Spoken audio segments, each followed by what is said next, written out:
much everything in here. I mean, these for sure were fabricated by the beautiful people at Costco. But other than that, myself and Brian and a friend built the mill. Myself and Brian and a friend worked on the doors. Myself and Brian and a friend worked on everything else. So that's kind of how it came together. But starts here with the grain. Get our mix of our base 2-row and then our specialty malts. Okay.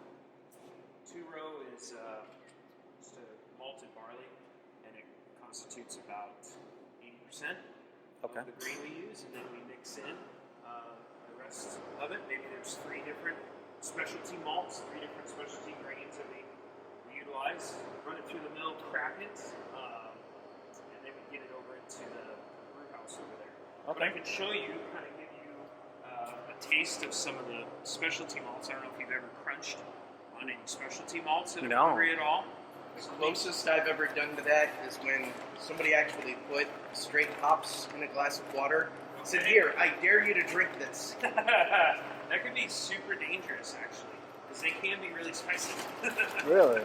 I found that out the hard way. This is a good one to do.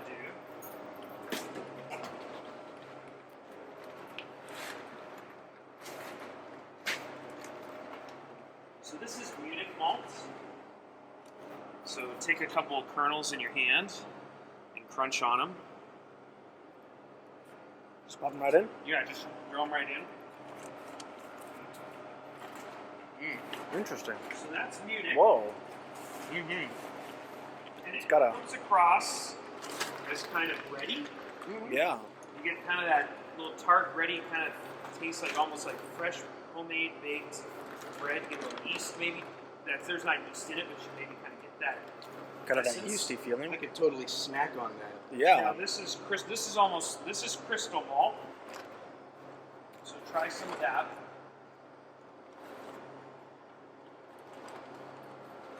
And this is going to come across clean and sweet. Crystal malt or caramel malt, so you can almost get that caramel, kind of just a real delicate sweetness out of it. Yeah. But you can taste how it's really different. Oh yeah. That's more of a, like you kind of taste it in the back end versus the Munich malt is very, very forward in its flavor. Yeah. So those are some of the grains that we use that give you that different flavor for the different beers. Okay. And then the other extreme, roasted barley. So only take a couple kernels of that. This is pretty potent. Whoa. Coffee. It's got like, I get the coffee and almost a little bit of chocolate. Finishes a little chocolatey, starts out really roasted coffee bean. Wow. Yep. Mm-hmm. So this roasted barley, that's something we're going to use in porters and stouts. I like that. The crystal is something we're going to use in our American beers, our pale ales and things like that. Okay. Not to say we don't have some of the Munich going into some things. And then the Munich's going to give the beer some body, that breadiness, that nice rounded malt flavor. Yeah. So those are kind of the extremes. We've got, kind of everything in between. I don't know, we've got maybe 15, 20 specialty beers, or specialty grains and malts.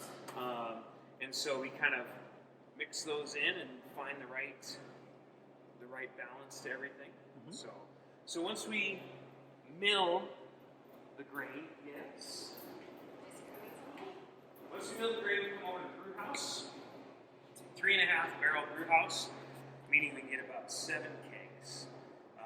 I call them frat kegs because they remind me of, the keg you would get for a frat party, but they're the big ones. They're half barrel kegs.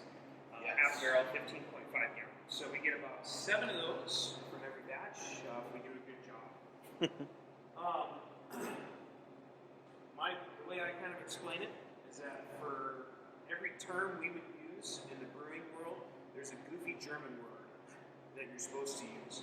Yes. So when we put the grains in here, we steep the grains. You call it soaking, but it's steeping. And it's actually kind of similar, the process, to tea. Yeah. I don't know if you guys ever drink loose leaf tea. Oh yeah. My wife is all about loose leaf. Okay, or French press. You want to get the liquid and leave the solids behind. that's what we're doing here. Okay. Instead of 3 minutes for the perfect French press, or 2.5 minutes for the perfect English cup of tea, We do about 60 minutes, yeah. We're doing Or 60 10 minutes. minutes for my wife forgot to let it go. Right, and then you have a tea that you can dilute the rest of the day. Really enjoy. So we put the grains in. You can see we have this false bottom, so it's kind of like that idea of a French press, Yes. where you press down, collect the liquid. This one, we put liquid on top. Those grains hold the grains back, and we collect out of the bottom. Okay. So what you're doing is you're pulling starches out. You're using the enzymes that are naturally occurring with the malting process of the grains, and you're pulling out those long chain sugars, those big complex starches, getting those out of the grains. Rinsing with hot water, just like you would maybe rinse some tea, or you see people that use the tea bags on the spoon. They wrap the string around and Press it get a through. little bit more out of it. We dump some water on, get a little bit more out of it. I've done that number once or twice. We move it over to from our mash tun. So mash tun, again, mashing or steeping, soaking. There's a word for everything. Now we have wort that we're moving over to boil, which is pre-beer. Yeah, so it's unfermented beer. Absolutely. And we take it over to our boil kettle, and we boil that for an hour, maybe 90 minutes, kind of depends on the recipe.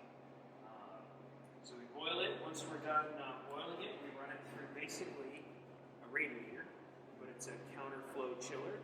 So beer goes this way, cold water goes that way. There's a heat exchange between the beer and the water, or the wort and the water.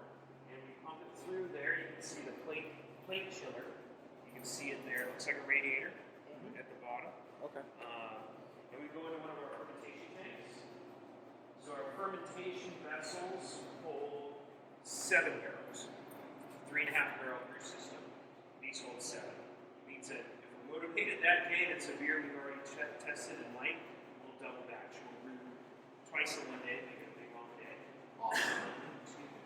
And we'll move it over to the fermenter. So we got a couple different things going. Fermenter 1 is empty. Brian's going to come in and brew tomorrow. I think he's thinking of an experimental beer, something we haven't tried.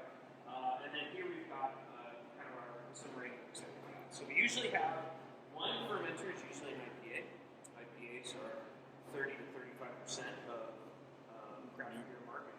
So we've got 3 tanks. So 30 to 35% means one tank always has an IPA in it for the most part. We have the line jumper, which you tried. We also have a moving day IPA, which is our bigger, more northwest. Absolutely. IPA. That'll be coming back on tap here soon, maybe a week or 2. I'm rather enjoying the wine. It's really approachable, really drinkable. The things that make it a little bit different, it's only 5.4%. Yeah. So it's so smooth and so easy. And then the hops, and the way we dry hop the hops we use, you can almost, as soon as you start to pour it from the tap for the beer tenders working back there, the hops almost kind of start to volatilize right there. And it just ends up being this huge, fragrant, aromatic IPA. And it's not really encumbered by malts, and it doesn't drink too hot because it's less than 6%. So it really lets the hops be pronounced. Yeah. So, which we've been super pumped about. And it doesn't run into that bitter problem that I've had with some other IPAs where you almost want it chilly. Yeah. Yeah. It ends up, the bitterness is actually mild enough that it kind of finishes clean, like a clean Yeah. bitter as opposed to a testing you bitterness. Yeah. So like, can you handle this much IBU? So we've got a tank that's going to get a new beer probably on Monday, tomorrow. An IPA, and then one of our other regulars kind of coming around the door. So once we're done in the fermentation vessels where we pitch our yeast, we transfer into the cooler.